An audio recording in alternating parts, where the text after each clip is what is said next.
Welcome back. You're still watching the Daily Debate, and I'm honored to be having with me over the phone Ambassador Mohammed Hegazy, the former Assistant Foreign Minister. Thank you very much for being with us tonight on Nile TV International. My pleasure, Ahmed. The pleasure is all mine. First of all, how did you see the brotherly visit conducted for today by His Excellency President Abdel Fattah al-Sisi to the United Arab Emirates? Thank you, Ahmed, for the question. I think this is a very important strategic visit, comes in a very important and tense time in the Middle East, where the escalation between Iran and the United States is going to a stage that requires exchange of views between leaders of the region who play through their direct communication with the United States a very important role to bring in the parties to the negotiating table in Muscat. With the success, the first round was made. The effort is now to bring the United States to the second round of talks with the Iranian. Hopefully, the talks today have directed certain communication with the administration to bring peace and tranquility and reach an agreement with Iran. The second most important file is definitely Gaza. Yes. And talking to the United States and the Israelis to curb their activities, subversive activities in Gaza as well as in the West Bank.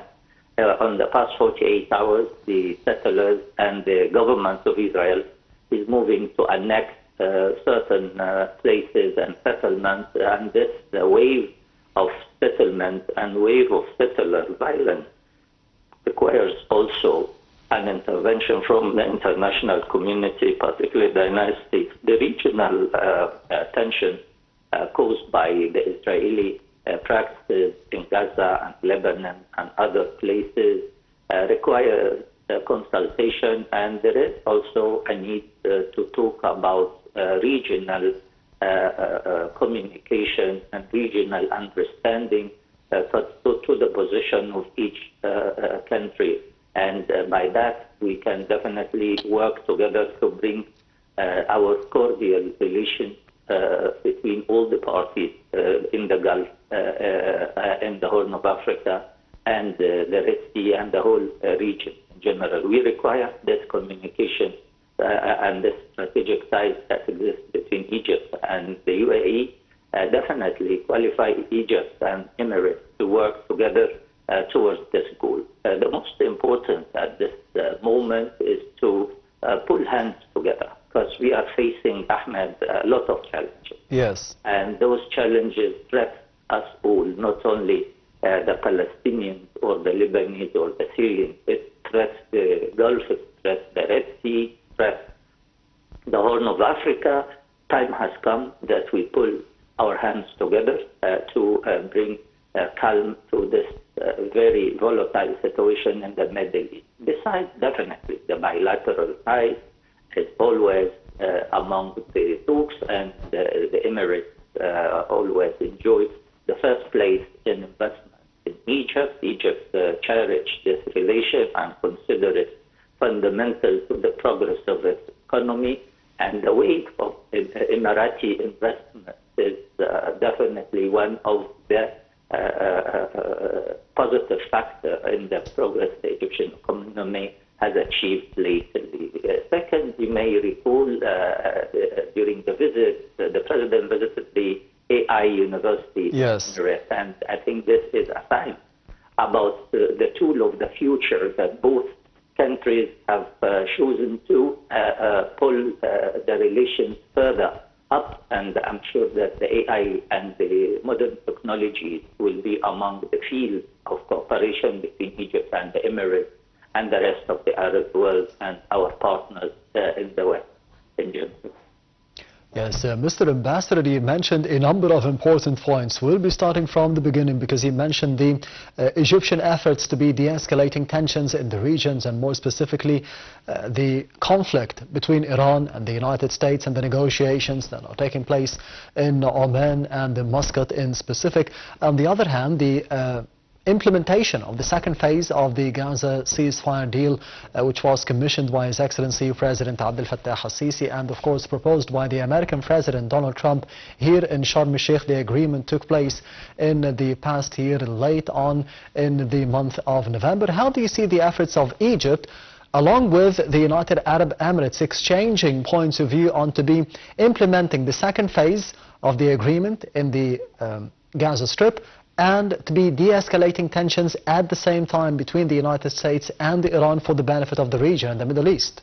Ahmed, I think everybody knows that the United Arab Emirates and Egypt, Saudi Arabia, and the rest of the responsible regional countries, Turkey, the whole Gulf region, Egypt, Emirates, and others, played a fundamental role in bringing in the United States to the negotiating table instead of going to a war with Iran for no reason. Particularly the Iranians have shown willingness and the Americans for the first time understood that there is no point of attaining goals through war while you can attain them through the negotiating table. And without the Israeli quest for war, they have maybe succeeded in bringing in for the first time the United States for war with Iran.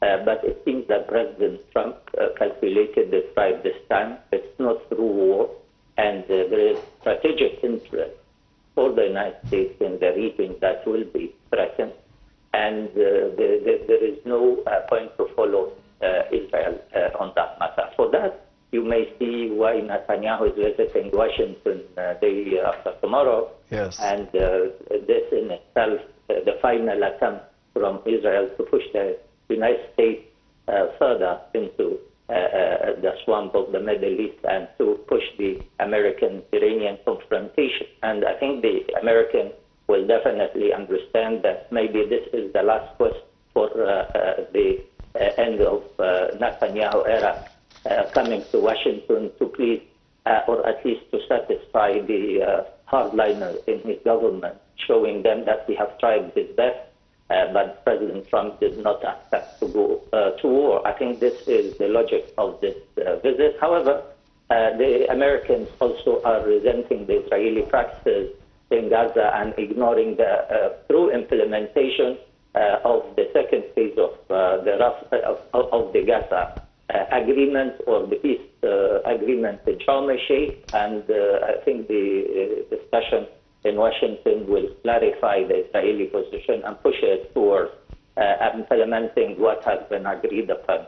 The last point, the bilateral ties, Ahmed, before we forgot, the UAE is the first investor in Egypt. They are quite sincere in their drive to support the Egyptian economy, which we all in Egypt appreciate.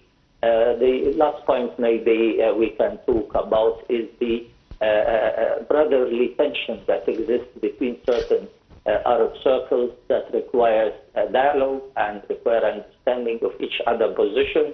And by that, I think Egypt is playing a fundamental role, not only in the Iranian file, the Gaza file, or the inter-Arab relations, stemming from its regional responsibility. It is not about mediating between parties. It is about an Egyptian responsible role in the region, understanding that this is where we live. This is our region. We don't need others to come to solve our issues. We have to talk together. We are wise enough.